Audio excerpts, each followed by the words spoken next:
Well, hello, and welcome to the great constitutional debate right here at Colonial Williamsburg. My name is Stuart Harris, and I teach constitutional law at Lincoln Memorial University in Knoxville, Tennessee. Today, we have a real treat for you. We're going back to the time when the Constitution was ratified, and we're going to talk about some of the great debates that occurred during that ratification process. But first, let me set some historical context. In 1776, you'll recall, we had our Declaration of Independence. But don't mix that document up with the Constitution. They're two very different things, and both important, but today we're focused on the Constitution. Indeed, these two documents were separated by 11 years. From 1776 to 1787, we had no real Constitution. We had a treaty between 13 independent nations that we called the Articles of Confederation. Now, the Articles of Confederation didn't work too well, and therefore people like Madison and Washington and George Mason decided to come together in the summer of 1787 in Philadelphia and debate what form of government our new nation should have. This was a big question. Alexander Hamilton suggested that it was perhaps the first time in history that such a decision had been entrusted to people rather than to monarchs or other strongmen. The Constitutional Convention was completely secret. Indeed, the windows were nailed shut to prevent people from hearing the proceedings.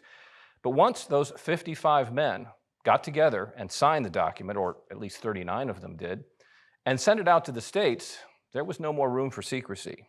And thus began perhaps the greatest debate over government, over democracy in the history of humanity.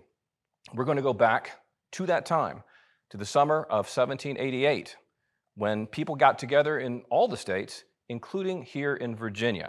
And we're going to have two of the leading proponents and opponents of the Constitution here with us to present their arguments. On the pro side, Mr. James Madison of Orange County.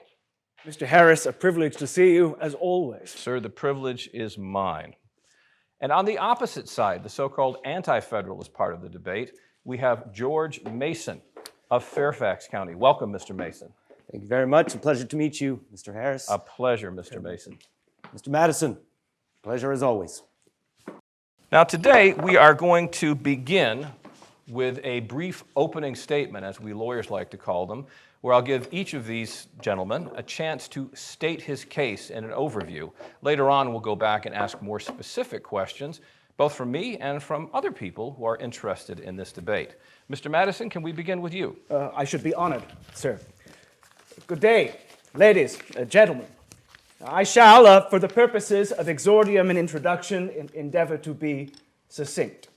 Now, first, I will open by saying that from the first moments I was capable of contemplating political principles, I have never ceased wishing success to a well-regulated Republican experiment of government. The success of such in America has been my utmost wish. Now, 12 years ago, we embarked upon a singular experiment, one for which philosophy has waited for, one for which humanity has sighed for, from the most remote ages of our common experience. A war was won to secure that independence, and yet our experiment, ladies and gentlemen, has never been in more danger. In some, we have failed.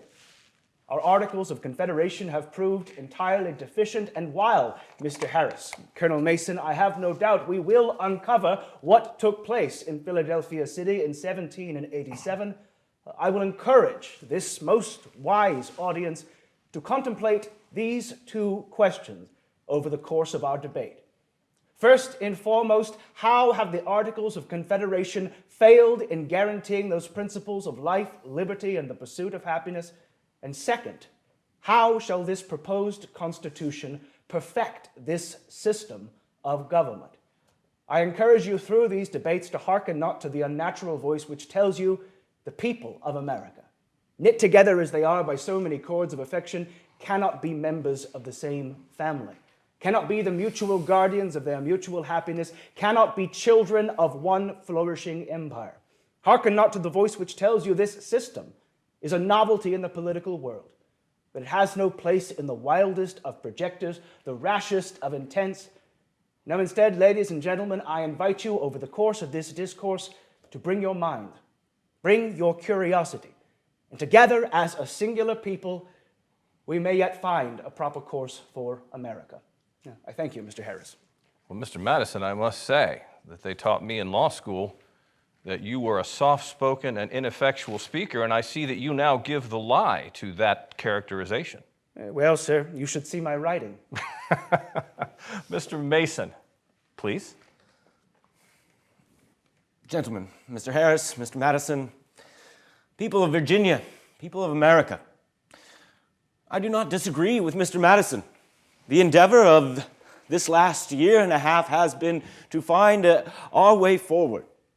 A constitution, a written constitution that the people might debate is the natural and best course for our future. However, this is where I counter the gentleman, in that this document is, in its way, the one that must be ratified. I say nay. There are too many problems still inherent. This is uncharted territory, to be certain. But for that reason, we must endeavor. The revolt against Great Britain some years ago is nothing compared to what lies before us now. We have an opportunity to create a government not in the time of war, but in a time of peace. And those articles of confederation were woefully insufficient for our causes. However, we must recognize now, though we have a system before us that is better than what was before, that does not make it close enough to what the people of America deserve. Inherent in it, there are insufficiencies, shortcomings that are dangerous. The seeds for monarchy, or at least a corrupt aristocracy, are rife in this document. It is for that reason that I oppose this, not to what entirely was created. There are elements of this that are fantastic, to be certain. Mr. Madison's work upon the establishment is one that I supported there in the Constitutional Convention very early on.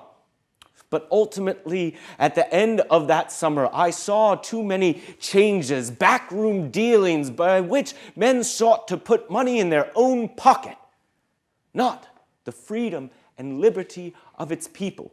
We did not address these large issues that plague our country at present, and instead allowed a silence, a moratorium of 20 years on some of the greatest shadows over our country, and perhaps most importantly, a Declaration of Rights, a Bill of Rights, which we have now decided that a modern person deserves more than anything else. Mankind demands it. And yet, within this document, it was entirely ignored, though not ignored in the debate. For those reasons, gentlemen, I urge you, caution with this Constitution. Debate and amendments are necessary.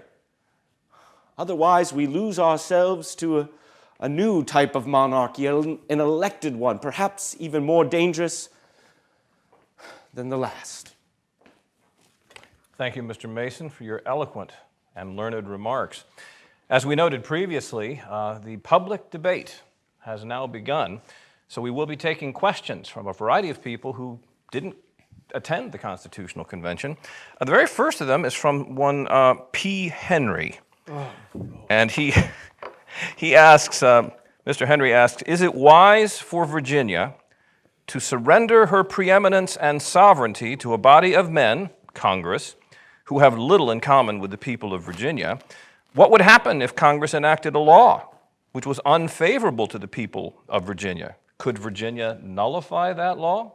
Mr. Madison, why don't we begin with you? Well, first and foremost, I should thank the worthy P. Henry for his most obstreperous question.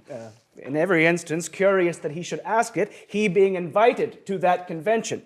Funny that he should have so much to say now that he withheld in that moment. He not wishing to attend that convention because he, quote, smelled a rat. Now, as to the nature of this question, equally to public opinion, we see across this theater of the globe a diversity of factions. Faction being a great evil of society, yet equally an inevitability. We see factions between followers of different ecclesiastical sects. We see a faction in identifying with our various state governments. I find great curiosity in the gentleman's question, for was it not P. Henry in 1774 who said boldly, "I am not a Virginian, I am an American"? So at this present moment, what is staked, Mr. Harris, is a plurality of identities. Shall we be a treaty amongst 13 separate provinces, or shall we be all at once the citizens of one state as equally beheld to the title of American? Now, once more, let us turn to what took place during the Articles of Confederation, particularly upon the notions of preeminence and sovereignty. Now, under the Articles of Confederation, each state had an equitable numbers of delegates, and equally an equitable number of votes, Virginia's vote counting the same as Rhode Island. What was the solution? What, in every instance, was the sum of these various practices? That inevitably the smaller states, so jealous of their sovereignty, should hold back the progress of all for the purposes of that selfsame identity and sovereignty. Now let us then examine this new federal constitution, where under the House of Representatives, in accordance with the proposed Article 1, inevitably, Virginia's vote should count in accordance with its population, just as a Connecticut's, just as a Rhode Island's, something which, if we are masters of arithmetic, we know shall not cede any sovereignty other than that which is owed, Virginia being the largest, the wealthiest of the provinces, and we three gentlemen, likely constituting the whole population of Rhode Island upon this stage. It comes down to that selfsame idea, Mr. Harris. Whom shall we be? Citizens of Virginia or citizens of these United States? Thank you, Mr. Madison. Mr. Mason, do you agree with Mr. Patrick Henry or with Mr. Madison on this issue?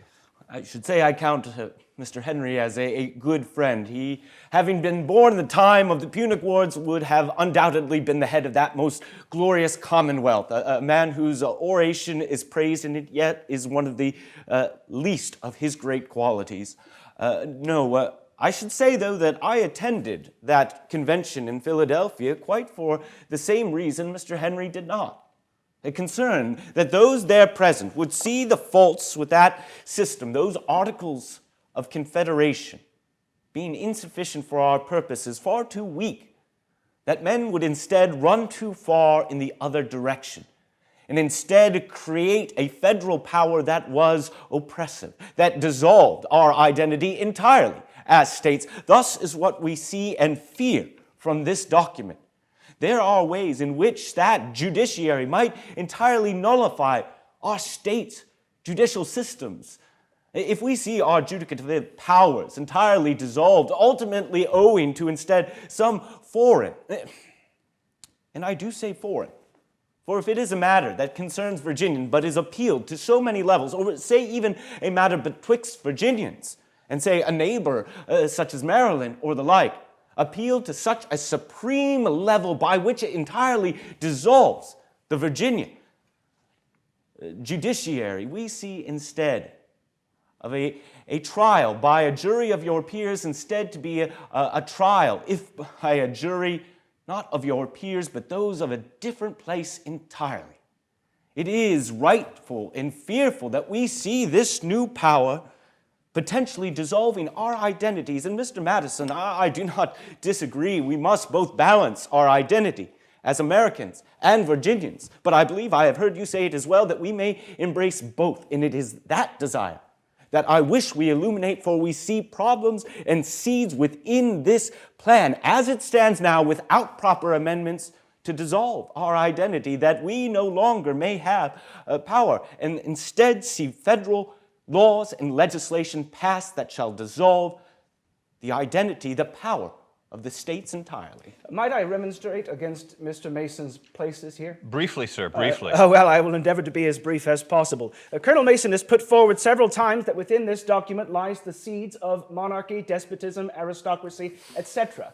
Now, I am a student of history, Mr. Harris, as I'm certain we all are. Show me any system of government Be in the Amphictyonic confederations of ancient Greece, be it our Old English system, be it the various state governments or the Articles of Confederation. What system of government lacks the various seeds for those selfsame qualities? A system of government begins to die almost as soon as it is constituted, much like the mortal body. Colonel Mason will well recall that the ways systems of government survive are from a frequent recurrence to fundamental principles. You wrote that, sir, and I flatter you for it. And upon that, we must ask the question, how shall states resolve various disputes with one another under the Articles of Confederation? Through the coercion of the blood and the sword. Article 3 of our Constitution, the Supreme Court, ensures a method whereby law, various states can settle their dispute with peace. In sum, sir, revolutions of words and law and not of blood. In brief.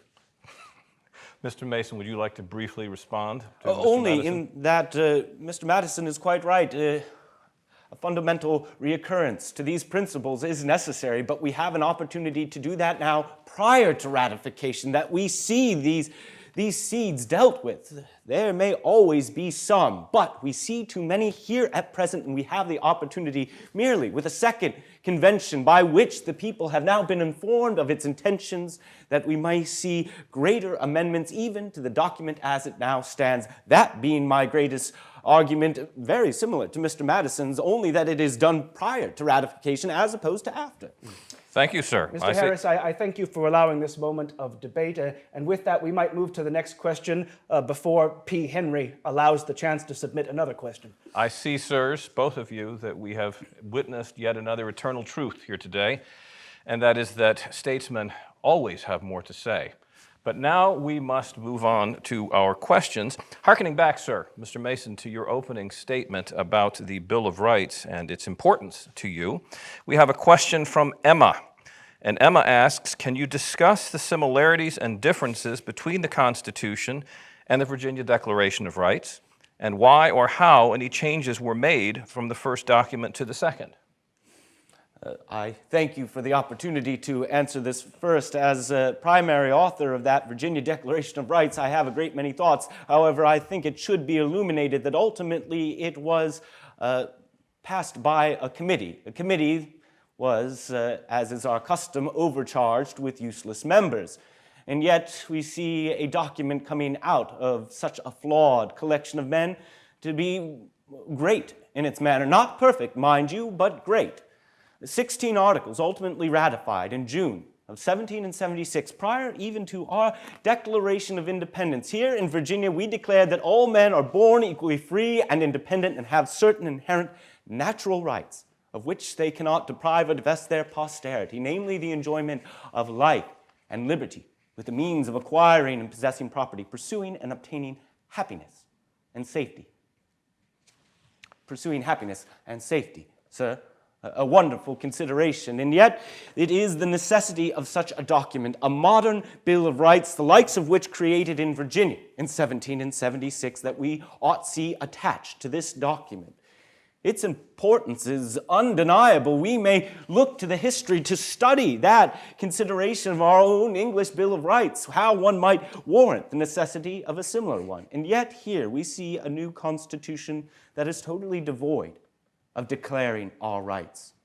It is entirely devoid of those basic insistences of our rights, not just those ephemeral ideas, those amorphous declarations of what a government is or ought to be, but so too real reins placed upon a government for the first time ever, a division of powers that no positions shall ever again be hereditary or passed down. The idea that a man is born a judge, a legislator, a magistrate is unnatural and absurd. But this Virginia Declaration of Rights went further.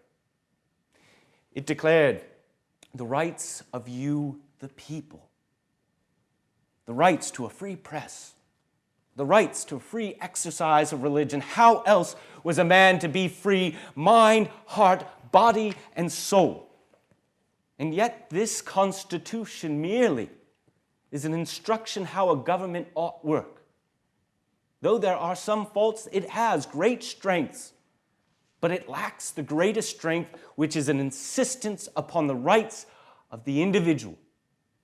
That is the great difference between our Virginia Declaration of Rights and the current government as it stands before us. We knew in Virginia in 1776 that a Bill of Rights must be created prior to a Constitution to ensure that it might guarantee the rights promised beforehand. That is the greatest weakness of this document at present, sir. Mr. Madison, it seems to me that Mr. Mason makes some very powerful points there. How do you respond, sir? The worthy gentleman speaks with great austerity, very prettily, upon that Declaration of Rights of 1776. And as one of my earliest political actions, serving as a young man of 25 years old in assisting and writing that document in committee, I will say it is singularly one of the greatest enumerations of the public rights and private privileges of a people. And yet upon that, I will say, what have we experienced in the course of the Declaration of Rights' existence? We have seen in every instance that these declarations of rights, rather than having and holding the sanction of law, are instead parchment barriers. I have often written, Mr. Harris, that if men were angels, no system of government would be necessary. And so over the course of that, what should stop in every instance a majority of people by their general will setting up an interest that is contrary to the rights of the minority? No declaration of rights should be fruitful in putting that forward. Now, when we speak to our supreme system of government, it does nothing to nullify the various enumerations of rights, the declaration of rights that exist upon the state governments. That in every instance is not the end of this general system of government, but rather instead to do explicitly what is said within that Constitution. Colonel Mason speaks very wondrously regarding that convention in 1776, and yet within the actions of that convention comes the great fallacy in his argument to amend the Constitution before it is ratified. Colonel Mason well recalls 3 opportunities within that committee to amend that Declaration of Rights. And within one of those amendments, we found the various clause and various phrase that sparked the opportunity to withhold those rights from society. An interested party within that convention was fretful that the enumeration of these various rights should justify some who are qualified as property in Virginia to demand their freedom. I speak, of course, of the enslaved. And so upon that, Colonel Mason's Article 1, the declaration which would promise those selfsame liberties to all, placed in the phrase, when they enter into a state of society. Meaning to wit that these various rights and privileges which Colonel Mason proffers ought belong to all mankind shall, by a masterpiece of circumlocution, belong to the few. Now, can you imagine, ladies and gentlemen, under this proposed Constitution, if it were to be amended by those selfsame interested parties, how soon the various progress forwarded for the rights of human nature and powers could be dissolved? Could, in every instance, find those strengths that Colonel Mason speak of entirely undone, and from that, this bold experiment rendered entirely moot. Now, I'm not opposed to an American Bill of Rights. Yet our Constitution can be amended after it is ratified.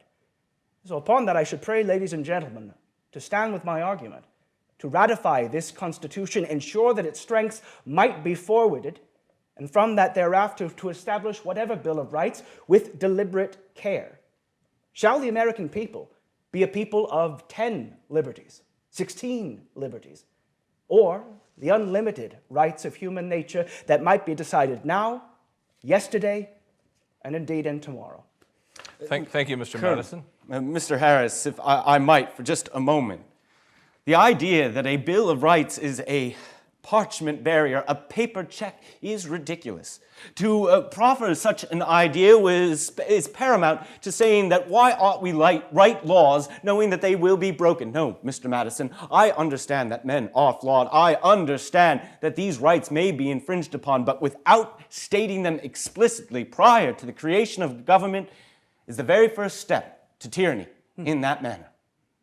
It is that belief that I wish to put forward, though I respect the idea that this document may be amended. It is my fear that once ratified, once called into creation, it will ultimately disallow such things. I have little trust in the future of the integrity of politicians. Mr. Madison, you mentioned a moment ago that you're not opposed to the idea of a Bill of Rights. And certainly you're familiar with the concept of you've seen the English Bill of Rights, you've seen the Virginia Declarations of Rights. Let's go from the general to the specific.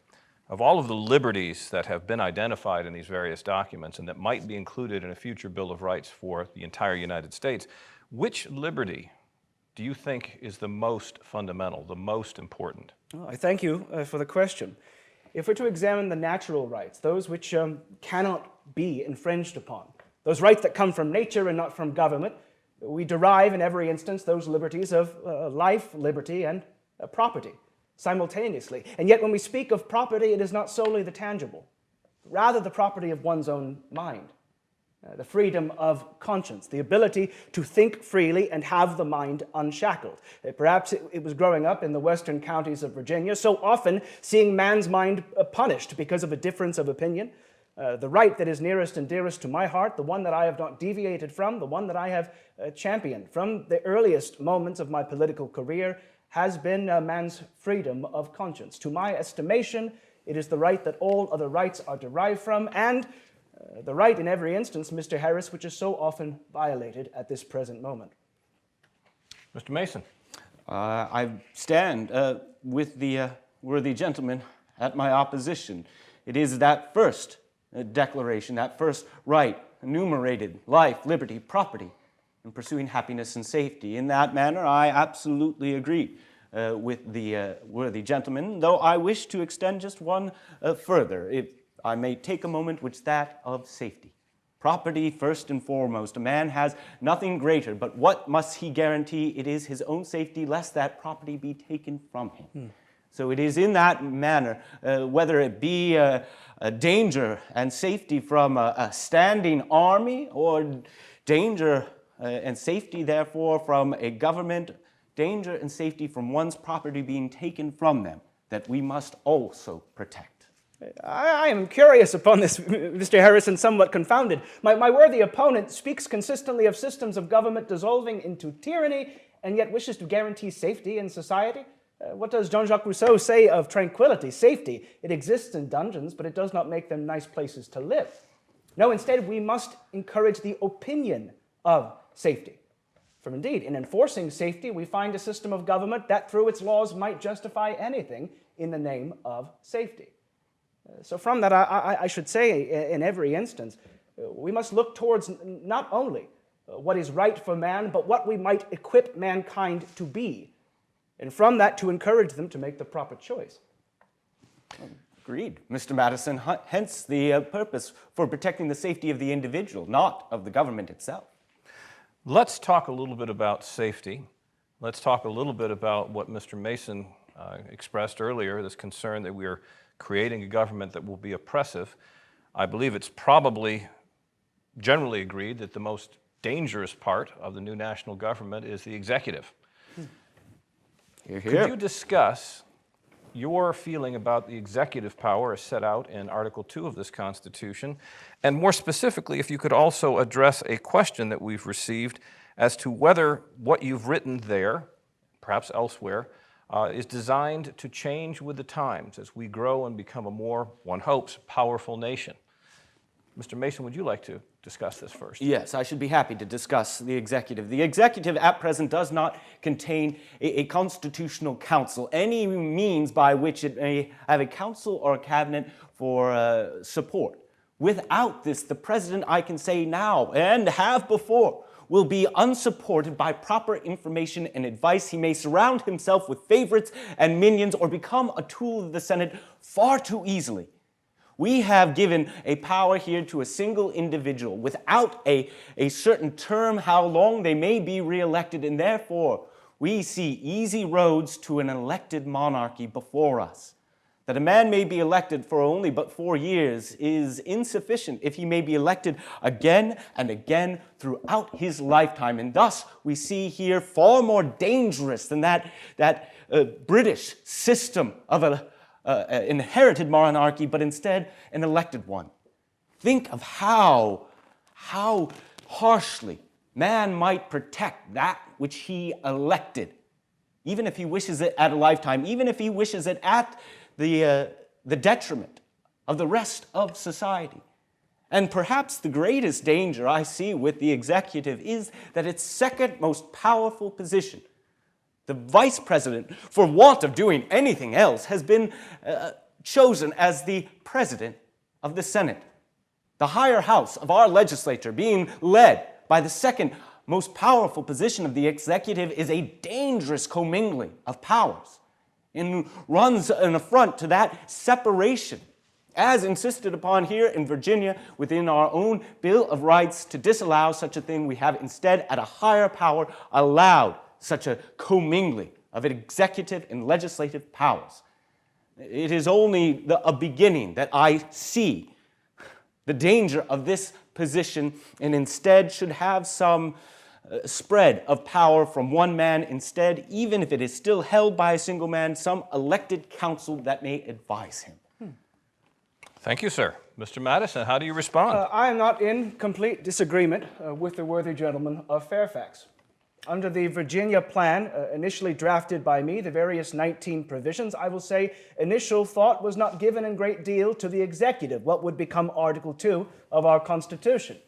Initially, the executive of the federal system of government would be functioning as a revisionary council, working in accordance with Article 3, a judiciary of some type appointed by a Congress in some fashion.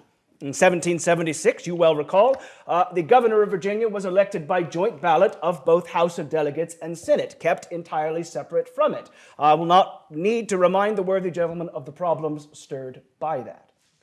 Now, from that, under Article 2 of our Constitution, we do see a chief magistrate who has no function advisories.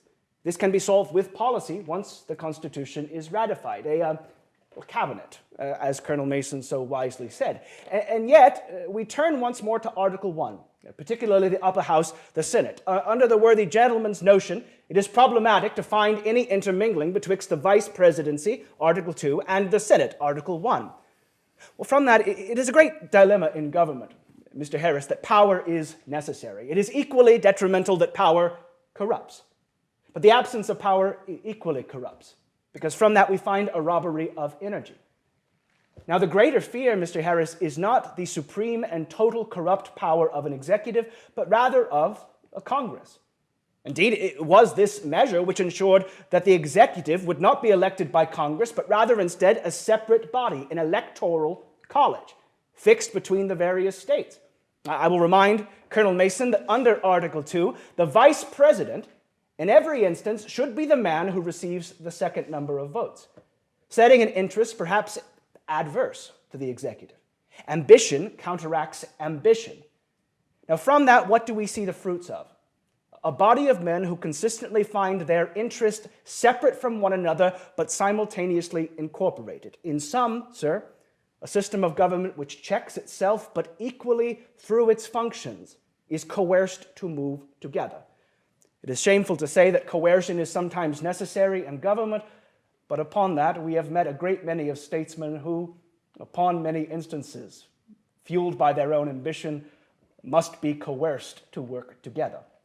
I thank you. If I may only counter this, Mr. Madison, it is that idea of coercion that I do not find opposition to, but it is my fear that that electoral nature, being not that those individuals, president or vice president, are directly elected by the people, though I understand how difficult such an endeavor might be, means that it is not actual representation, but only the shadow of representation. In that manner, I find it to be a dangerous system, this electoral college. Why should it be? In every instance, Colonel Mason, you know as well as I, we do not establish a pure democracy, but rather instead a republic that utilizes the power of democracy. How shall we, across this corner of the globe, with each state having different laws of suffrage, constitute an equitable vote with these different laws? Moreover, how shall we find one gentleman well known enough in his virtue to be a prime candidate for all the people to elect? There is only one upon this continent, and as much as we should wish it, George Washington will not live forever. So from that, it must be a body of people who are equipped well enough in the notions of statecraft to not be swayed by the various novelties or promises any statesman seeking ambition might put forward. A vote that might be founded in equity. Moreover, sir, I will say we have the engines of democracy within the most important article of our Constitution, the closest to the people. That, of course, being the House of Representatives. Thank you, Mr. Madison.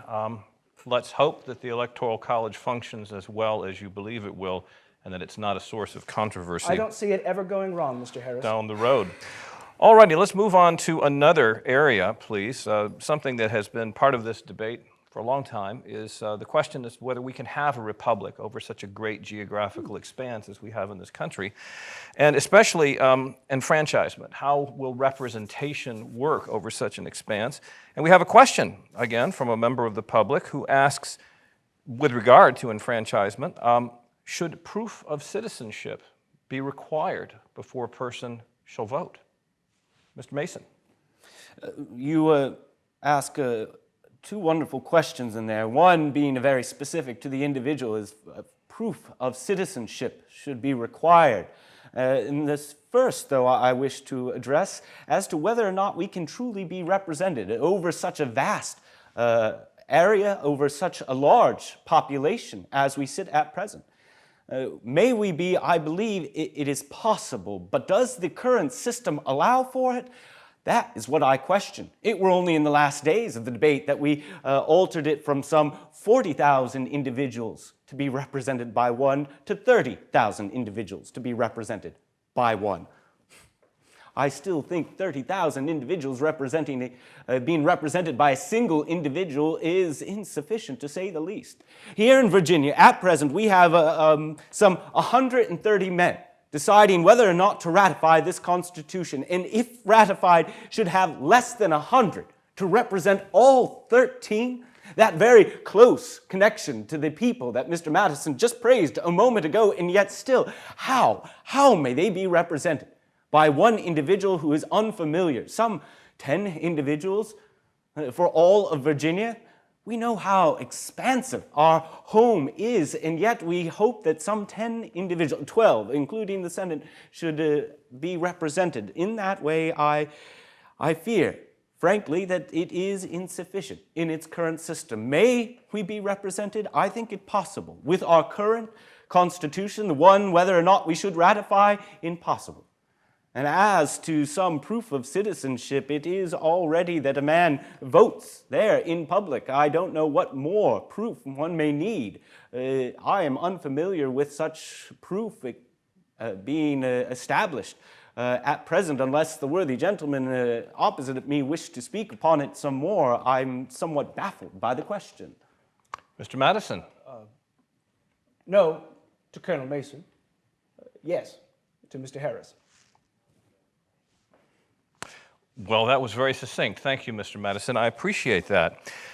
Continuing on the subject of the franchise and voting, one last question we have is, should voting by mail be allowed? Should one be able to fill out a ballot? Oh, I thought you meant should voting be mail?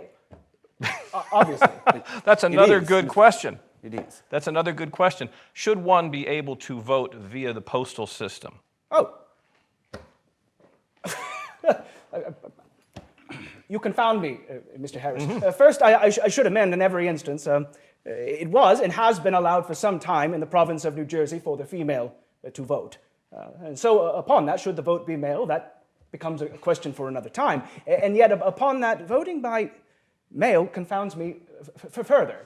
Now, as Colonel Mason spoke, the electioneering of Virginia and a great many of other provinces has ever functioned the same.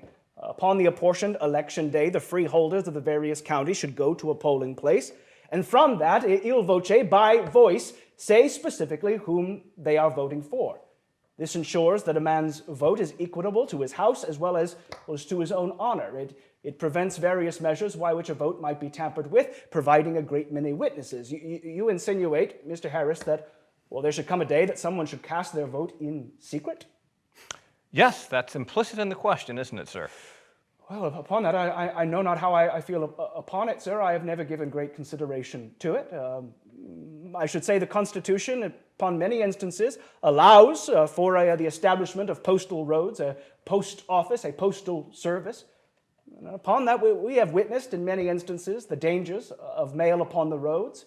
mail being tampered with, utilizing our own ciphers to ensure that letters that might be apprehended cannot be read or coded.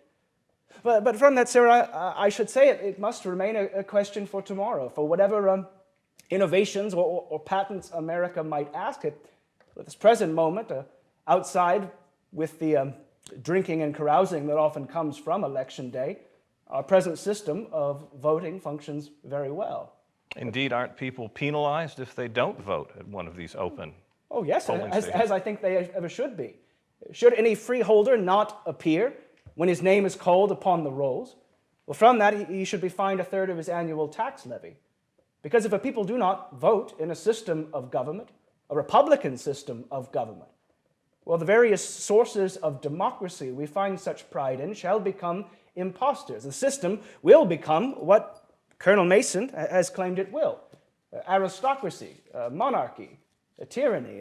The vote, in many instances, is sometimes confounded as a right, and perhaps it is. But most importantly, it is the greatest civic duty a citizen might have. Good point, Mr. Madison. How do you feel, Mr. Mason? I find myself in agreement with the worthy gentleman. Mr. Madison and I have been friends for a great many years, and though we find ourselves on opposite ends of this particular debate as to the Constitution, there are a great many things that we agree upon, this being one of them.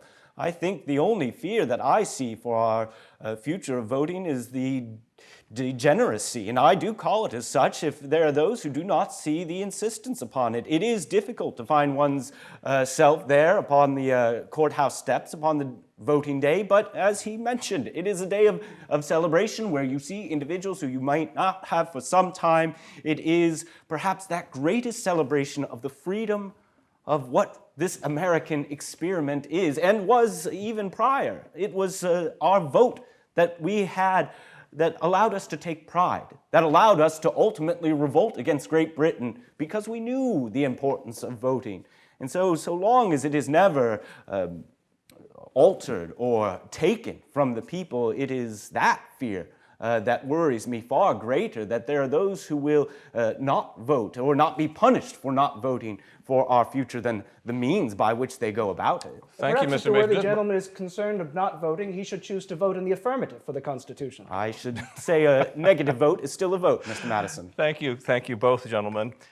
One last thing about voting. You mentioned mail, M-A-L-E, voting, which brings up yet another question. Should women be allowed to vote? Let us examine, under this proposed Constitution, what should exist. Let us examine the various state governments, many of whom still have caveats pertaining to religion, many of whom discriminate through various aims of society. Now, by the grace of God, this Constitution forbids any religious test to exist in regards to citizenship, thus ensuring that the various religious wars that have pervaded society need not happen in America. Now, we examine the first three words of our Constitution, the first three words of our preamble, written primarily by Gouverneur Morris. We find the words, "we the people." Not we the men, not we the states, although some find great opposition to that sentiment. This means that the people of America might grow. This means the people of America might change. This means the people of America might choose to incorporate themselves if they step away from those various prejudices which pervade. And that is not a system or opinion or a change that I, Colonel Mason, perhaps even you, Mr. Harris, might proffer, but rather instead the people of America to decide. There are those who call me the father of the Constitution. This is a fallacy. There were 55 gentlemen in attendance, Colonel Mason, myself, a great many others. Government is the work of many heads, many hands. Citizenship in the United States requires that self-same participation, that self-same openness. No greater trust has ever belonged to a political society. So, shall we establish any notion as to whom should have the right to vote? I am certain a great many gentlemen would have the sentiment that it should belong only to the white male, that it should always be apportioned by property. Inevitably, sir, I need not speak upon my personal sentiments. This is a public debate. And so to that I say, such a question belongs to the people of America. Thank you. Mr. Mason? I should only wish to add that 12 years ago, here in Virginia, when creating a new constitution, we attempted to expand merely the property consideration, to not be confined, to the manners by which it had been, to include leaseholders and fathers of 3 or more children. Not a lick of property was necessary to demonstrate one commitment to sufficient evidence of attachment to their country. And yet it was voted down. Fathers of 3 or more children was far too radical for the men of Virginia to alter that. Wow, I think Mr. Madison put it wonderfully and succinctly, that it should be a matter of opinion of the people of America sometime in our future. I do not see that happening in our lifetime, sir. So adverse were they here in Virginia to even expanding a property consideration. Understood. Perhaps, as Mr. Madison says, the country will simply need to grow on the issue of who is included in the phrase, we the people. Let's move to our final major constitutional consideration, one that is, I'm reminded of course, because we were talking about the equality of the franchise. What about that terrible issue of slavery? Both of you gentlemen, I must say, are slave owners. How do you defend the institution of slavery while at the same time, Mr. Mason, insisting that we need a Bill of Individual Rights? If I may, gentlemen, I put forward that here in America at present, there is a slow poison which daily contaminates the minds and the morals of our people. Every gentleman here, ourselves not excluded, is born a petty tyrant, practiced in acts of despotism and cruelty. We become callous to the dictates of humanity, to the finer feelings of the soul, taught to regard a portion of our own species in the most abject and contemptible degree below ourselves, habituated from our infancy to trample upon the rights of mankind. We bring the judgment of heaven upon ourselves. And as nations will not be rewarded or punished in the next lifetime, as we certainly shall be, they shall meet their just rewards upon this globe. And the laws of impartial providence may insist that through an inevitable chain of cause and effect, national sins will be punished by national calamities. Here within this document, the greatest sin is that it puts a moratorium upon one type of legislation and one type of legislation alone, and that is the end of the trafficking of slaves into this country. Men there thought it wise to include but one reduction within that legislation, that we should not touch that importation of slavery, a practice, a diabolical trade, which only weakens and perverts this country. This is one of the other great reasons, though it would perhaps prove valuable to the people of Virginia. I think instead, the one power that ought be at the highest level to deal with this subject was instead robbed of the American people for the next 20 years. Sir, I thank you for those noble sentiments, but at the risk of rudeness, I must point out that your posterity may consider you a hypocrite. As you yourself just pointed out, if we restrict the slave trade, then Virginia, which already has a surplus of slaves, would actually benefit. In fact, you yourself would benefit because each of your slaves would become more valuable in the absence of more importation.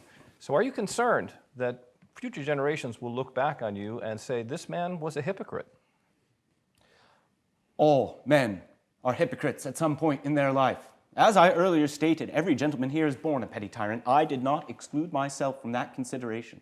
No, I think the greatest danger of this document is the fact that it also does not guarantee our property at time. For us to thoroughly consider this question of this most diabolical trade, I believe that 2 things must be done. We must first end the increase of it, end the trade, to stave off the growth of this institution. But so too, we must be guaranteed our property. How difficult is it that we may move forward and have a subjective opinion upon this when we have the consideration of fiscal self-interest tied to it so irrevocably. So in that manner, this Constitution done everything it ought not to have done and left undone everything it ought to have done. May it be hypocritical, I have little doubt, and yet is it necessary? In this time I can see no other path out. Mr. Madison, in fairness, I have to pose the same difficult question to you. To the extent that you're not willing to defend slavery on a moral basis, won't you be considered by your descendants and by your posterity to be a hypocrite? Yes, most assuredly. Make no mistake, Mr. Harris, we have seen the mere distinction of color as justification for the most oppressive dominion of man over man. Colonel Mason will recall at that convention the various Southern interests putting forward that they would not put their hand to a document unless there was some guarantee of their right to hold property in men. It is my sentiment, Mr. Harris, that you cannot find property in men. And you are correct, sir. From the age before I could consent to own them, I have had people prescribed to my name. A baptism gift from my grandmother, some 7 individuals. As a babe, I was initiated into an institution that my grandfather and my father have participated in. We are raised with it. Now, from that, we have seen various public innovations whereby we might allow man to choose. I have endeavored over the course of my life to distance myself from the institution and to take what measures I can to ensure the most humane measures by which I can participate in the ending and abolition of such a baneful institution. Now, Colonel Mason is correct upon this regard that the Constitution for the first time provides a method over the course of time where we can gradually take steps forward to abolish the institution. This is the argument so many gentlemen and statesmen make, that it must be done through careful measure. And yet when a careful measure is put forward, they say it is not enough.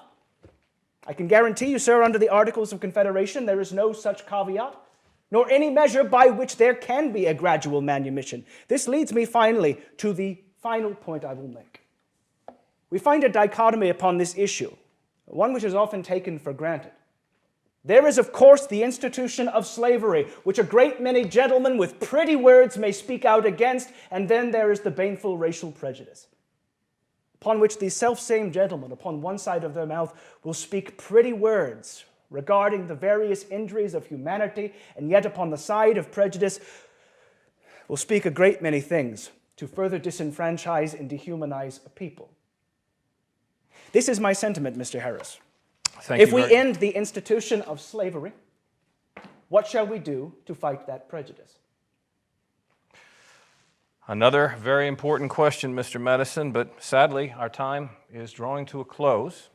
And so at this juncture, I would like to give each of you the opportunity of what we in the law call a summation. So Mr. Mason, if you would you please sum up your arguments or what you feel are the most important arguments in this great debate? I thank you, sir. The influence of the establishment now proposed of this Constitution, the influence it may have upon the happiness or the misery of millions yet unborn, is of such a magnitude as to absorb and suspend the principles of human understanding. We now hold in our hands to sign this document or not sign, we have that happiness or misery upon the tip of our pens. It is my fear that too afraid are we of that former system, that we may run too readily into a flawed or incomplete system. There are a great many points which Mr. Madison has made today that while I agree with, they do not go far enough. This Constitution, for which I fought many a day, insisting upon its necessity, is a work but is not done. It lacks too many great aspects and contains too many dangerous seeds that the executive might grow to be overpowerful, corrupt, that our Congress has the seeds of a tyrannical aristocracy, that the judiciary may overshadow the individual states, and finally, and most importantly, that it lacks a Bill of Rights means that the rights of the people are frankly not guaranteed. Until they are, I can never see myself putting my hand to such a document. As I said in the convention, I would sooner chop it off than put it to this document as it now stands. Thank you, sir. Mr. Madison, would you care to sum up? My worthy opponent is desirous of a complete system of government. And yet America finds itself an experiment, one which we endeavor to perfect today, but must leave to our posterity to continue to perfect. It should never be incomplete. For indeed, as soon as it should begin to die as generations progress beyond us. This Constitution allows a people to perfect themselves, never to be perfect, but to be more perfect. The final day of the convention, Dr. Benjamin Franklin, a man well regarded for his virtues and his vices, spoke, addressed the whole of the body. He said, in examining this Constitution, it has its faults. It is not perfect. But never to his eyes had he seen a system of government so little imperfect. He said, all systems of government end in despotism. They end as such when a people become so unruly that despotism is the sole form of government that can rule over them. He gestured to the chair that President Washington occupied. There upon its back, a half-sun sat carved. He gestured to me. He said he had often looked at that chair to see if it was a rising sun or a setting sun. He confided upon examining that Constitution, it is a rising sun. And that is where we find ourselves, ladies and gentlemen, fixed upon a new dawn of a day that can go for good or for ill. Yet a government will only ever be as good as its people. How devoutly it is to be wished then that the public opinion of the United States should be enlightened. We might declare that all men are created equal. We might say all nations ought be so, and yet still we have seen slavery has been the common lot of the human race. Asleep, they are surprised. Ignorant, they are deceived. Divided, they have had the yoke put upon them. Here now we see the opportunity in this wondrous experimental time for a people to choose the former of those ideas, to be together, to unify, and in every instance to awaken. The happy union of these states is a wonder. This Constitution, a miracle. Its example, the hope of freedom and liberty throughout the world. Thank you, Mr. Madison. And gentlemen, we must now draw to a close. But if I may observe, I think there's one thing we're all agreed on, that these are fundamental questions and that many of them will not be answered in 1788. In fact, I will predict that many of these same issues will be debated for many years to come. Thank you very much for your legacy, for your efforts, and for being with us here today.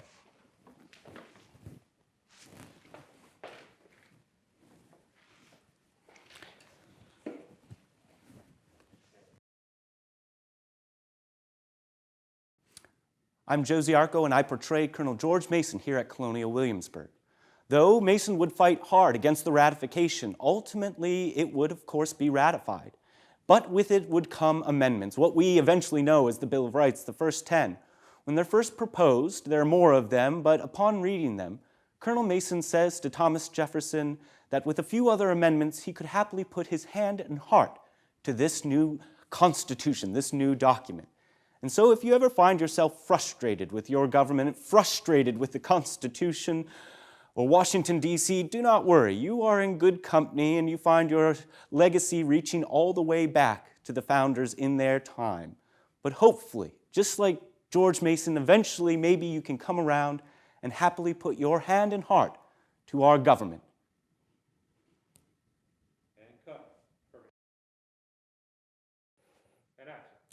My name is Brian Austin. I play James Madison here at Colonial Williamsburg.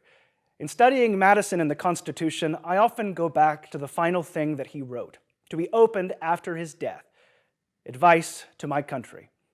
He writes, "The advice nearest to my heart and deepest to my convictions is that the union of the states be cherished and perpetuated."